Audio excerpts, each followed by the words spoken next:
नीला समंदर हरियाली की बाहों में, लहरें गुनगुनाए रूह की राहों में, रेत पे बिखरे ख्वाबों की मूर्ति, सुकून मिले इन कुदरत की पनाहों में। मानो ऐसे ही पुकार रहा है हैवलॉक आइलैंड, एक ट्रॉपिकल पैराडाइज। यहाँ की हरियाली, शांत वातावरण और सागर की अनंत नीलिमा ने जैसे मन को बांध लिया था। मैं बार बार उस नीले जादू में खो जाती, कभी पानी की पारदर्शिता में, कभी आसमान की नीलिमा में, तो कभी उस चमचमाती सफेद रेत पर। हर रंग, हर दृश्य, हर लहर मानो कह रही थी ठहर जा, और मैं बस देखती रहती उस नीले स्वप्न को जीते हुए।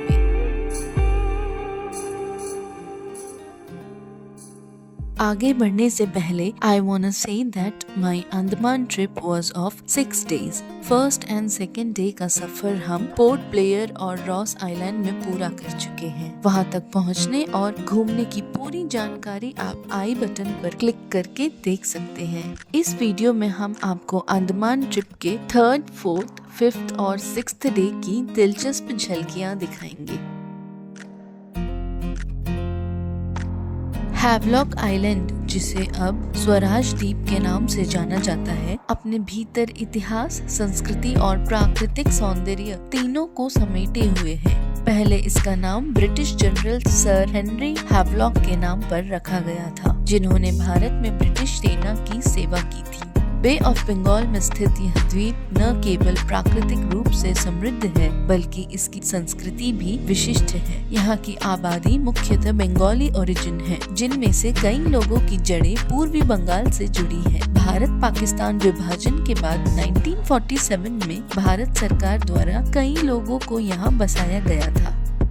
पोर्ट ब्लेयर से स्वराज द्वीप पहुंचना आसान है। सरकारी फेरी सेवाओं के साथ साथ मैक्रूज, ग्रीन ओशन, नॉटिका लाइट और ITT मैजेस्टिक जैसी प्राइवेट क्रूज भी उपलब्ध है।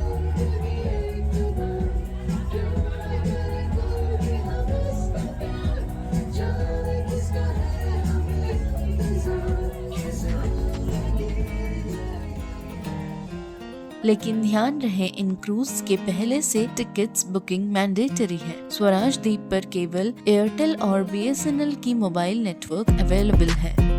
मैक्सिमम टूरिस्ट समुद्र तटों के पास ही ठहरना पसंद करते हैं। हैवलॉक आइलैंड उन चुनिंदा स्थानों में से एक है जहां एडमिनिस्ट्रेशन ने टूरिज्म को न केवल अनुमति दी है, बल्कि सक्रिय रूप से इसके विकास को प्रोत्साहित भी किया है।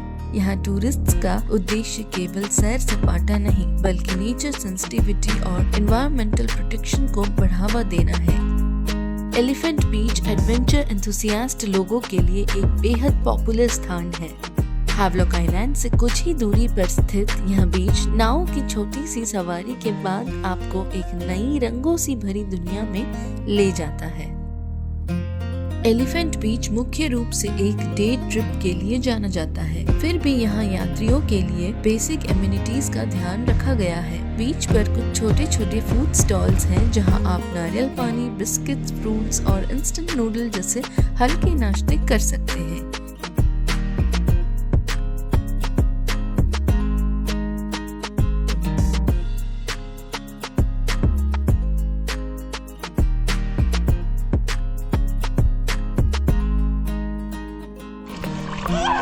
क्या हुआ आपको?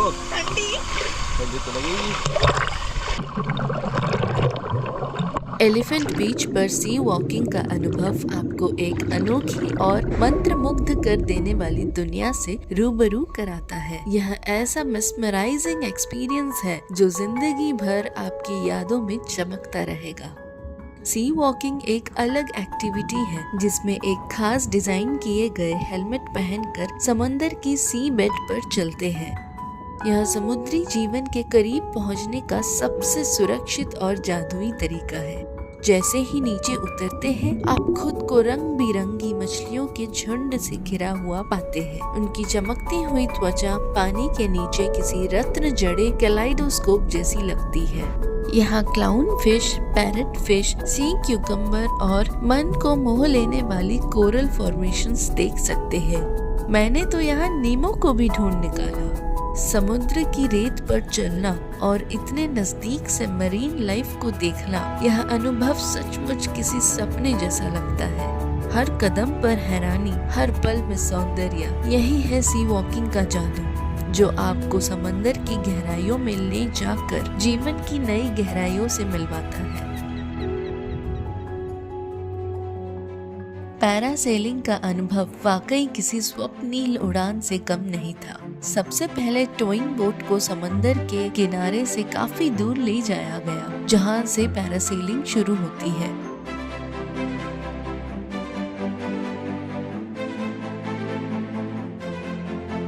क्रू मेंबर्स पैराशूट को काफी मजबूत तरीके से अटैच करके पैरासेलिंग के लिए प्रॉपर इंस्ट्रक्शंस देते हैं।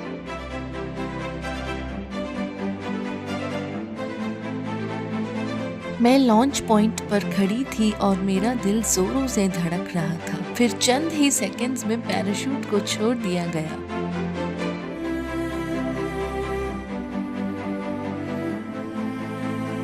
समंदर की लहरों के ऊपर नीली चादर के बीच धीरे धीरे ऊंचाई बढ़ती गई और नीचे फैला दिखाई देने लगा भारत के सबसे सुंदर द्वीपों में से एक का अद्भुत नजारा।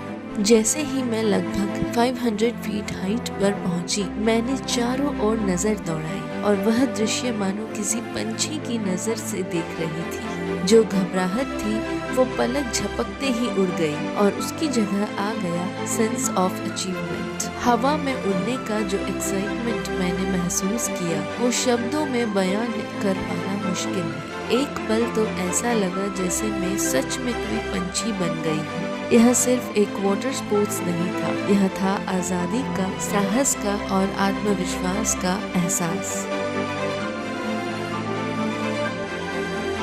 जेट स्कीइंग से लेकर स्कूबा डाइविंग तक यह बीच एडवेंचर स्पोर्ट्स का एक हॉटबेड है। चाहे बीच लवर हो या एक एडवेंचर एंथुसियास्ट या फिर एक हनीमून कपल, एलिफेंट बीच नई मेमोरीज बनाने का एक परफेक्ट जगह है, जहां जिंदगी को उसकी पूरी ऊर्जा और सुंदरता के साथ जी सकते हैं।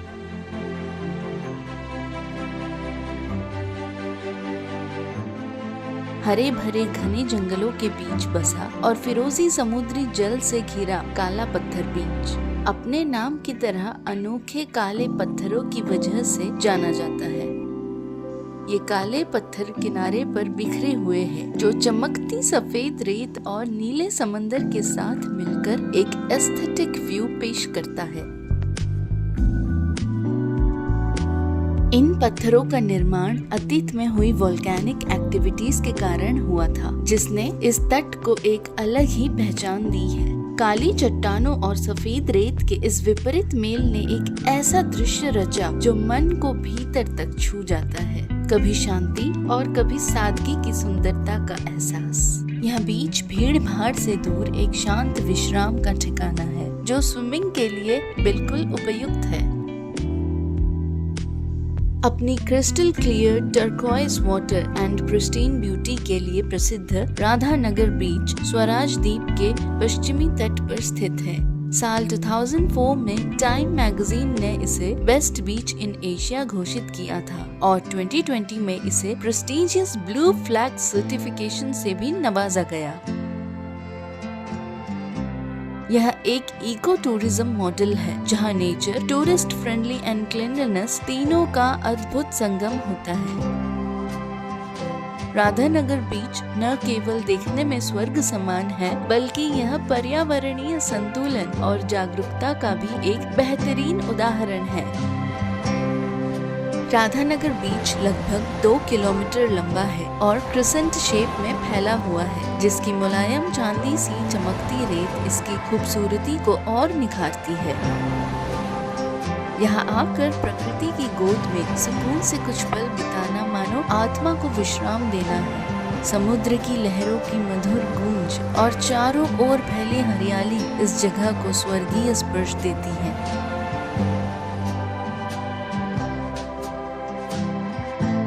उसी शाम हमने हैवलॉक आइलैंड से नॉटिका क्रूज की एक छोटी सी यात्रा की, जो हमें अंडमान निकोबार आइलैंड के नील आइलैंड की ओर ले गई। जैसे ही हम नील आइलैंड के पोर्ट पर उतरे तभी बारिश होने लगी। हल्की फुहारें धीरे धीरे गिरने लगी, मानो आसमान समुद्र को प्यार से छू रहा हो।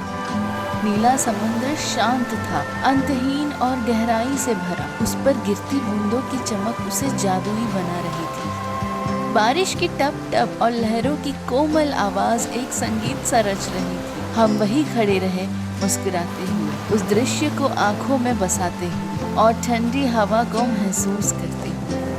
वाकई नील आइलैंड पर हुई वो बारिश समुद्र को किसी फेरी टेल की तरह मैजिकल बना गई।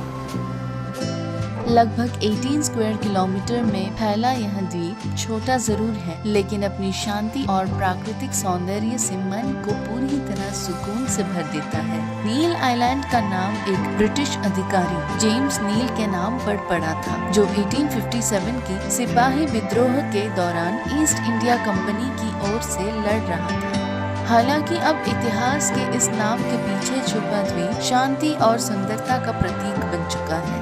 1971 में बांग्लादेश के स्वतंत्रता संग्राम से पहले निर्वासन और पलायन हुआ।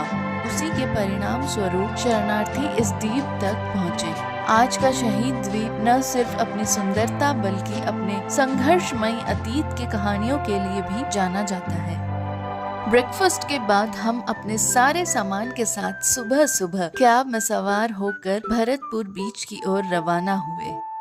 पास ही स्थित यह बीच मानो जल परियों की दुनिया है, जो हर कोने से बुलाता है कि आओ और इसे करीब से महसूस करो। भरतपुर बीच को खास बनाती है इसकी नेचुरल कोरल पूल, जो लो टाइड में उभर आता है। भरतपुर बीच पर मैंने पहली बार जिंदगी में हर्मिट क्रैब्स को देखा, एक ऐसा एक्सपीरियंस जो दिल में बड़ी जगह बना गया। अंडमान के अन्य समुद्र तटों की तरह यहाँ की रेत नरम नहीं बल्कि हार्ड कोरल से भरी हुई है। हर तरफ बिखरे पड़े हैं अलग अलग शेप्स एंड साइज के कोरल। उनके बीच कलरफुल शेल्स की चमक जैसे एक्वेटिक एग्जीबिशन हो। इन सबके बीच सबसे मनमोहक था छोटे छोटे हर्मिट क्रैब्स को देखना, जो अपने लिए एक परफेक्ट शेल की तलाश में लगे थे जिसे वे पीठ पर फिट कर सके। उनका यूं इधर उधर घूमना, एक शेल से दूसरे शेल की जांच करना वाज अ फैसिनेटिंग साइट। वो पल प्रकृति के छोटे जीवों की दुनिया में झांकने का एक खूबसूरत मौका था। जब आप लक्ष्मणपुर बीच की ओर कदम बढ़ाए तो तैयार हो जाएं एक एक्साइटिंग एडवेंचर के लिए, क्योंकि यहाँ तट अपने अद्भुत प्राकृतिक अजूबों के साथ आपका स्वागत करता है। यहाँ की कोस्टलाइन पर बिखरी है captivating natural rock formations. Laxmanpur beach पर हर कदम पर एक नई खोज है, हर कोना एक नया दृश्य, मानो प्रकृति ने यहाँ अपनी कल्पना को खुलकर तराशा हो। यहाँ हमने नेचुरल ब्रिज नील आइलैंड का आइकॉनिक स्पॉट देखा। समय के साथ साथ हवा और समंदर की लहरों के इरोजन से बना यह एक नेचुरल रॉक फॉर्मेशन है, जो ब्रिज की आकृति में दिखाई देती है। यहाँ लो टाइड के समय पर ही जाए ताकि रास्ता सुरक्षित रहे। हमारे पैरों के नीचे जो समुद्र तट था वह रेत नहीं बल्कि हार्ड कोरल्स की कठोर और ऊबड़ खाबड़ सरफेस थी। यह अनुभव केवल देखने का नहीं था बल्कि प्रकृति की रचना शक्ति को महसूस करने का था।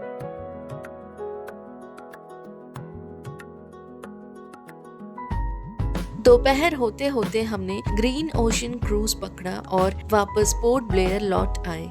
उस शाम का सनसेट हमने खास तौर पर चिड़िया टापू में देखने का मन बनाया था। चिड़िया टापू अंडमान का वो कोना जो हर बर्ड एंथुसियास्ट के दिल को मोह लेता है। सूरज का धीरे धीरे समंदर में डूबना, आसमान को गोल्डन, पिंक एंड पर्पल रंगों में रंग देना, मानो खुद प्रकृति कोई प्रेम कथा लिख रही हो। मन बस उसी दृश्य में खो गया था। बारातंग आइलैंड मिडिल अंडमान में स्थित है और वहां तक पहुंचना भी एक यूनिक एंड एक्साइटिंग जर्नी है। हालांकि आइलैंड पोर्ट ब्लेयर से मात्र 100 किलोमीटर की दूरी पर है, लेकिन इस दूरी को तय करना किसी मामूली सफर जैसा बिल्कुल नहीं है। डेंस ट्राइबल एरिया से होकर गुजरना पड़ता है, जहां प्रकृति रॉ एंड मिस्टीरियस नजर आती है। हमारा बराटंग एडवेंचर शुरू हुआ निशब्द अंधेरे में, ठीक रात के 2:30 जब हम पोर्ट ब्लेयर से कैब में रवाना हुए। बराटंग कोई ऑर्डिनरी टूरिस्ट स्पॉट नहीं, यहाँ अंडमान के घने जंगलों और जारवा ट्राइबल रिजर्व के हृदय में बसा एक रेस्ट्रिक्टेड जोन है। हम सुबह होने से काफी पहले चेक पॉइंट पर पहुँचे, जहाँ दर्जनों कैब लाइन में खड़ी थी। करीब 2 घंटे बाद हमारी आईडी वेरिफिकेशन हुई, कैब पर विशेष टैग लगाया गया और हम बन गए पहली निकलने वाली आर्मी कॉन्वॉय का हिस्सा, जो प्रोटेक्टेड फॉरेस्ट की ओर बढ़ने लगा। यह एक अनुभव था साहस, अनुशासन और प्रकृति के नियमों के साथ चलने का। चारों ओर एक गहरी खामोशी थी, जिसे बीच बीच में जारवा ट्राइब्स की झलकियां तोड़ देती थी।